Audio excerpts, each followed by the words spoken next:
നമസ്കാരം. നാട്ടുരാജ്യ ന്യൂസിലേക്ക് സ്വാഗതം. ഭിന്നശേഷിക്കാർക്കും മറ്റും വീട്ടിലെത്തി വോട്ട് ചെയ്യാവുന്ന സംവിധാനവുമായി ഇലക്ഷൻ കമ്മീഷൻ. തൊടുപുഴ നിയോജക മണ്ഡലത്തിൽ ബൂത്തിലെത്തി വോട്ട് ചെയ്യാൻ കഴിയാത്തവർക്കും 85 വയസ്സ് പൂർത്തിയായവർക്കും ഭിന്നശേഷിക്കാർക്കും വീട്ടിൽ എത്തി വോട്ട് ചെയ്യാവുന്ന സംവിധാനവുമായിട്ട് election commission. Thodupuzha APJ Abdul Kalam സ്കൂളിൽ ഇതിനായി ചുമതലപ്പെടുത്തിയ ഉദ്യോഗസ്ഥരും പോലീസും അടങ്ങുന്ന 23 ടീമുകൾ സ്കൂളിൽ വെച്ച് സ്പെഷ്യലായിട്ട് തയ്യാറാക്കിയ ബാലറ്റ് പേപ്പർ ഉൾപ്പെടെയുള്ള പോളിംഗ് സാമഗ്രികൾ ഏറ്റുവാങ്ങി.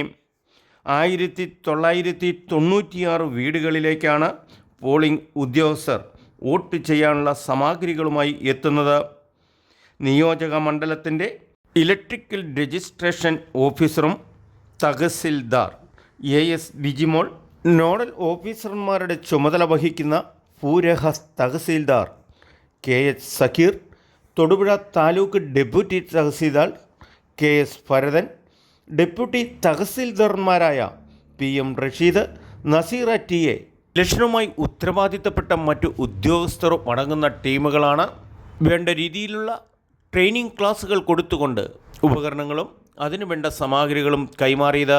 പോലീസ് അധികാരികൾ, വീഡിയോഗ്രാഫർ, മറ്റ് ഉത്തരവാദിത്തപ്പെട്ട പോളിംഗ് ഓഫീസർമാർ ഉൾപ്പെടെ ഒരു ടീമാണ് പോളിംഗ് ബൂത്തിൽ പോയി വോട്ട് ചെയ്യാൻ സാധിക്കാത്തവരുടെ വീടുകളിലേക്ക് എത്തുന്നത്. കനത്ത ചൂടിനെയും അവഗണിച്ചുകൊണ്ട് 15/4 തിങ്കളാഴ്ച ജില്ലയുടെ വിവിധ ഭാഗങ്ങളിൽ നിന്നുള്ള ഉദ്യോഗസ്ഥരാണ് തൊടുപുഴ APJ അബ്ദുൽ കലാം സ്കൂളിൽ പോളിംഗ് സാമഗ്രികൾ ഏറ്റുവാങ്ങാനായി എത്തിയത്.